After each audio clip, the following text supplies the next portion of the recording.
tekanan udara, penyinaran matahari, dan suhu udara. Nah, diibaratkan ini ada matahari ya. Nah, matahari ini kan memancarkan cahayanya. Otomatis wilayah yang memiliki intensitas cahaya mataharinya lebih banyak itu meningkatkan tekanan udara yang ada di wilayah tersebut. Misalkan ini ada wilayah yang terbagi menjadi dua ya. Ini adalah wilayah A misalkan. Di sini intensitas penyinaran mataharinya itu sekitar 12 jam, sedangkan yang di wilayah lainnya itu hanya sekitar 10 jam. Ini biasanya terjadi di wilayah-wilayah di wilayah ekuator atau garis khatulistiwa ya. Nah, dengan adanya intensitas penyinaran matahari ini menyebabkan adanya perbedaan udara ya. Jadi udara yang wilayah yang memiliki suhu yang lebih tinggi itu juga memiliki udaranya itu mengembang, sehingga tekanan ini berarti ini wilayah panas misalkan. Nah, wilayah panas ini menyebabkan tekanan udaranya itu mengembang. Nah, sehingga dia ini udaranya mengembang,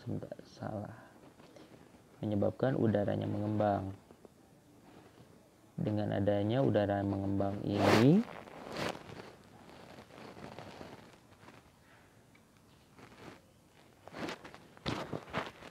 menyebabkan tekanan udaranya itu menjadi rendah, karena udaranya tidak padat gitu ya, ringan, sehingga tekanan udaranya rendah, tekanan udara menjadi rendah. Sedangkan wilayah ini yang intensitas penyinarannya ini sekitar 10 jam misalkan per hari, atau wilayah pegunungan atau dataran tinggi yang memiliki suhu yang dingin, itu memiliki tekanan udara yang tinggi. Tekanan udaranya tinggi. Nah, perbedaan tekanan udara ini menyebabkan udara itu bergerak dari tekanan udara tinggi ke tekanan udara yang rendah. Jadi si angin ini akan bergerak menuju ke tekanan udara yang rendah itu. Ini adalah konsep awalnya. Saya jelaskan lagi ya biar lebih jelas. Jadi angin itu pada awalnya itu konsepnya itu ini ya, kalian harus mengingat ini adalah komponen-komponen dari pembentukan angin, yaitu ada udara yang bergerak, lalu tekanan udara, penyinaran matahari, dan suhu udara. Jadi nanti komponen ini itu harus ada di proses terbentuknya angin ini gitu. Jadi yang awalnya itu adalah dari intensitas matahari, ini intensitas penyinaran. Lalu setelah intensitas penyinaran ini menyebabkan suatu daerah itu udaranya itu menjadi mengembang ya, karena terpanaskan oleh si matahari ini yang menyebabkan suhu udaranya itu naik.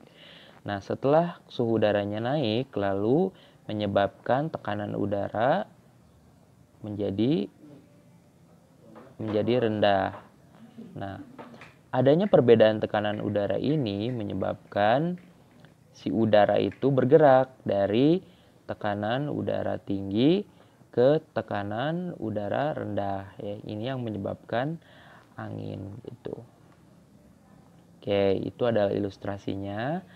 Nah, angin ini dia kalau dalam skala besar, dalam global gitu, angin itu dia bergerak dari, tadi kan kata kuncinya itu bergerak dari tekanan tinggi ke tekanan rendah.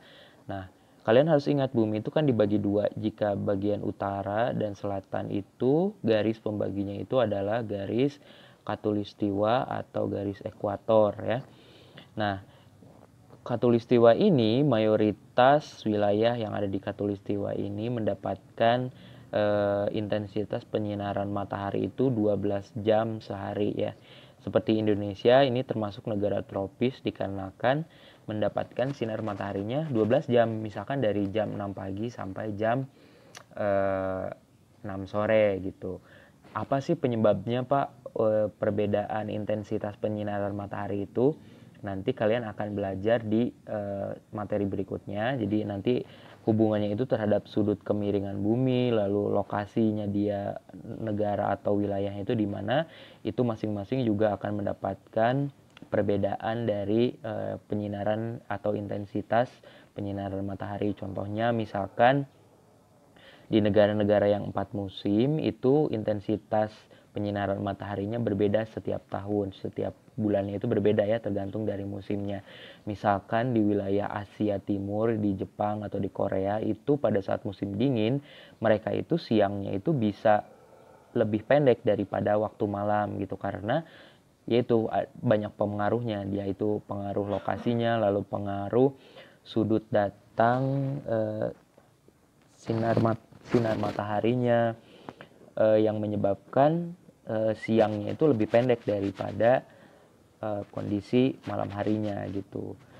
Begitupun pada saat musim panas, wilayah-wilayah yang memiliki 4 musim itu memiliki siang yang lebih panjang. Misalkan jam 5 pagi kan seharusnya itu masih waktu subuh ya, masih gelap kalau di kita. Tapi kalau misalkan di sana jam 5 pagi sudah ada matahari, ataupun terbenamnya juga baru jam 7 atau jam 8 malam, itu baru jam 8 malam waktu kita ya. Itu masih terang gitu, karena intensitas mataharinya itu tidak merata sepanjang tahun. Tetapi kalau di Indonesia yang negara-negara tropis itu mayoritas intensitas penyinaran mataharinya itu rata sepanjang tahun. Jadi dari bulan Januari sampai bulan Desember itu intensitas penyinaran mataharinya selama 12 jam ya. Nah, dengan intensitas yang rata sepanjang tahun ini menyebabkan, logikanya gini, tadi kan kata kuncinya itu adalah penyinaran matahari berpengaruh terhadap suhu. Nah, dengan 12 jam ini setiap harinya, otomatis suhu di wilayah garis khatulistiwa ini relatif cukup hangat ya, cukup tinggi. Setelah suhunya cukup hangat atau cukup tinggi dan stabil, itu menyebabkan tekanan udaranya mengembang di sini, dan tekanan udaranya itu menjadi rendah ya, tekanan udara rendah di sekitar garis khatulistiwa. Sebaliknya di wilayah bumi atau wilayah kutub, ini di wilayah kutub utara dan kutub selatan, itu tekanan udaranya, tadi logikanya gimana? Jadi kalau logikanya intensitas penyinaran mataharinya itu sedikit, berarti intensitas penyinaran mataharinya sedikit, otomatis suhunya juga dia rendah. Dan kalau suhu rendah berarti udaranya itu tidak mengembang kan. Jadi udaranya stuck aja gitu, tidak mengembang, menyebabkan tekanan udaranya menjadi tinggi. Tekanan udaranya menjadi tinggi. Alhasil nanti wilayah-wilayah kutub utara dan kutub selatan ini memiliki tekanan udara yang tinggi.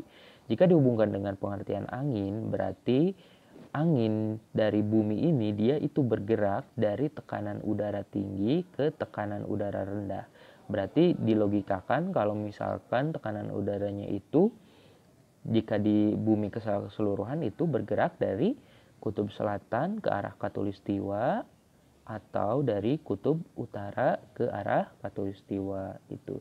Ini konsep anginnya secara simple. Nah, untuk tugas pertama hari ini kalian gambarkan skema yang tadi.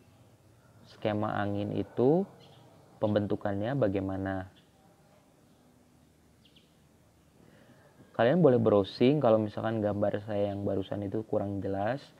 Boleh browsing dan boleh mencari referensi dari buku yang sudah dibagikan sekolah. Buku Yudhistira kelas 10 halaman 163. Yudhistira halaman 163. Kalau misalkan kalian mau melihat dulu konsep angin secara lengkapnya. Jadi tugas yang pertama itu adalah menggambarkan skema pembentukan angin ya, seperti yang bagan tadi yang saya jelaskan di awal ini, karena ini bagan singkat dan hanya tulisan. Jadi kalian nanti buat berupa gambar atau ilustrasi ya, sehingga bisa menjelaskan apa yang saya sudah jelaskan tadi. Sekian dulu dari saya, terima kasih, selamat siang.